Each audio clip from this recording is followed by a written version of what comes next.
Don't you miss your friend? What is your name? What's your name? ولې مونږ د نیټیو سپیکرز په خبرو باندې نه پوهیږو یا ډیر کم پوهیږو؟ علت دا دی چې مونږ څه وینو هغه وایو، بلکې هغوی داسې نه کوي. سپیلنګ رولز جدا، پرننسیشن رولز جدا. دغه څلور پرننسیشن قاعدې که تاسو زده کړلې نو ډیر یو عاجب انقلاب به ستاسو په لسننګ او سپیکینګ کې راشي. ډیر غټ تغیرات په پرننسیشن کې ګورئ. ما دا داسې تلفظ کې چې don't you miss your friend, what's your name, what is your name، دې باندې بحث کو دې ترازو. اوله قاعده به تاسو دا زده کړئ. کله چې یو لغت په ډي سره ختمو، د ساوند سره، او بل د ی ساوند سره ختمو، دا جې لیکل شوی دا د علامات د تلفظ، بلکې دې مطلب وای حرف دی یا یو حرف چې دا هم ی आवाज ورکړي. دلته به موږ حرف په نظر کې نه نیسو، आवाज به په نظر کې نیسو. ی قاعده به داسې زده کړئ. که چېرته یو لغت په ډ سره ختم و او ورپسې بل لغت په ی سره ختم و چې دا سمبل دی د تلفظ په ی سره، نو بیا به دغه وای یا دا یو چې کوم ی आवाज ورکوي د دې ی आवाज به تاسو بدلوئ جتا، دا به جیم ته بدلیږي. د ی आवाज به څه ته بدلیږي؟ جیم ته. لکه مثال did you, could you, would you په ډ سره ختم دی او د ډ نه بعد بل لغت په ی سره شروع دی، نو دا دواړه به کمباین کیږي او دلته به د ج आवाज پیدا کیږي او دواړه به یو ځای ویل کیږي. did you, did you، داسې به نه وایو چې did you یا did you، did you، could you، would you. ولې د جیم आवाज دلته کوم ځای نه پیدا شو؟ یو لغت په ډ سره ختم دی او ورپسې بل لغت په ی سره سٹارټ دی، نو دواړه یو ځای کیږي او د ی आवाज بدلیږي په څه شي باندې؟ په ج باندې. دوهم، کله چې یو لغت په ټ سره ختم وي او بل لغت بیا په ی سره ختم وي، چې وای حرف یا یو حرف معمولا دا आवाजونه ورکوي. ی دا د تلفظ نښه ده چې یو لغت په ټ سره ختم وي او بل په ی سره ختم وي، د دې ی आवाज به بیا بدلیږي چتا، چ.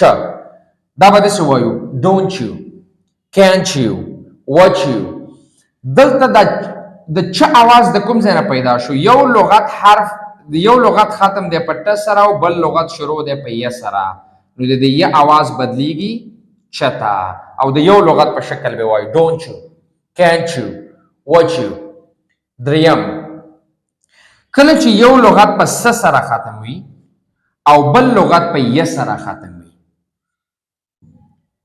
ت ی، د ی او س ی، چې کله یو لغت په س سره ختم وي او بل په ی سره ختم وي، نو د دې ی आवाज بدل ته بدلیږي په شین باندې، د شین आवाज باندې بدلیږي ش. لکه دا به موږ وایو this year, this year، bless you، God bless you.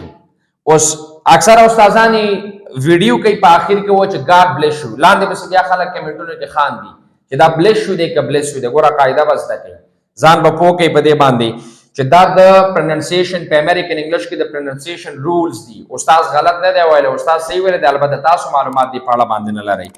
کله چې یو لغت په س سره ختم شو او بل په ی سره سٹارټ شو، دا دواړه سره کمباین کیږي او دغه ی आवाज بدلیږي شتا. نو په زیر دې چې موږ وایو this year، دا ویل کیږي this year. په زیر دې چې موږ وایو چې bless you، دا بدلیږي bless you. impress you، اول impress you. د miss you تلفظ مکمل بدلیږي miss you، دا شته بدلیږي. دریم، او نیټیو سپیکرز په همدې شکل باندې وایي ښه، دا به کوم شکل چې قاعدې دي د پروننسیشن، هغوی هېڅکله هم داسې ساده ساده تاته نه وایي چې did you، did you. هغوی تاته هېڅکله هم نه وایي چې don't you او don't you. هغې تاته هېڅکله هم نه وایي چې this year، بیل بیل یې ته وایي this year، this year یو ځای کوي. څلورمه قاعده دا ده چې کله یو لغت په ز سره ختم وو او ورپسې بل لغت په ی سره سٹارټ وو، نو دواړه به سره یو ځای کیږي او د دې ی आवाज به بدلیږي ژتا. کوم حالت کې؟ چې یو په س سره ختم وي او بل لغت په ی سره سٹارټ وي، لغاتونه ښه حروف نه، نو بیا به د ز आवाज به بدلیږي ژتا. البته دلته به تاسو تلفظ په نظر کې نیسئ، نه حرف.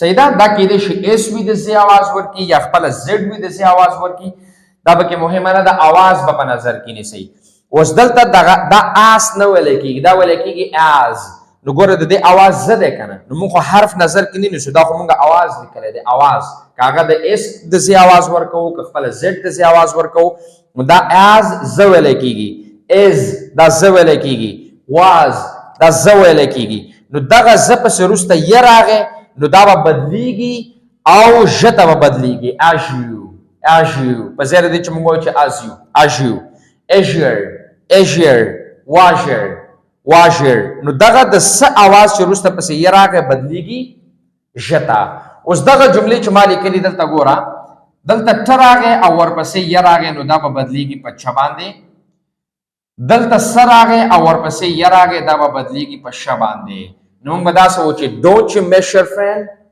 don't you miss your friend native speakers به دا څه وایو چې don't you miss your friend نو دا دواړه یو ځای کوي دا دواړه یو ځای کوي تلفظ بدلیږي دلته وګورئ لنډیز ته دا لنډیز ویل کېږي واټس نو د دې څه شی आवाज ورکړه د سین او ورپسې ی راغی نو دا به بدل شي شتا نو موږ به دا څه چې what's your name دلته what is your name چې کله پوره حالت وایو نو دا اس بیا د زی आवाज ورکي د سین आवाज نه ورکي نو دلته ز आवाज شو ورپسې ی شو نو دا به بدل شي ژتا نو موږ به دا څه چې what is your name پوره حالت what is your name لنډیز what's your name دلته شته بدلیږي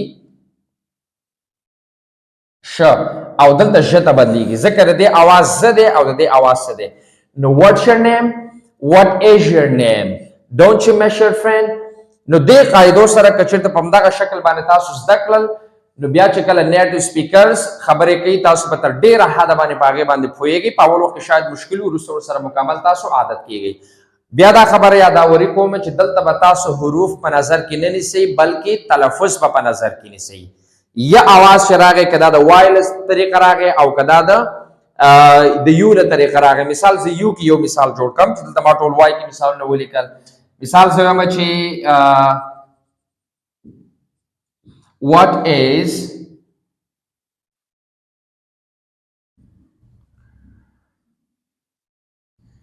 what does university mean to you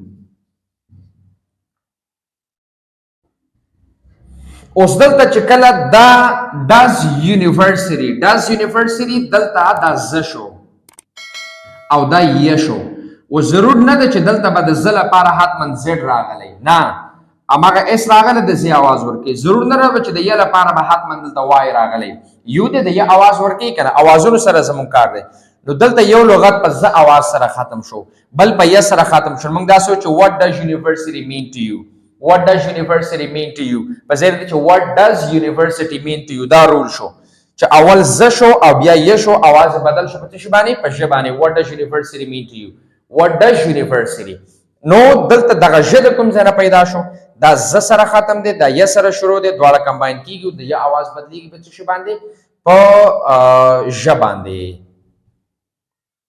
دواړه یو ځای کیږي هغه یو आवाज ته جوړي په دې هله چې درس ته مفید تمام شوی او په همدغه باندې پریکټس وکړئ ان شاء الله د نیټیو سپیکرز په خبرو باندې ډېر کم وخت کې پوه شئ. السلام علیکم ورحمت الله.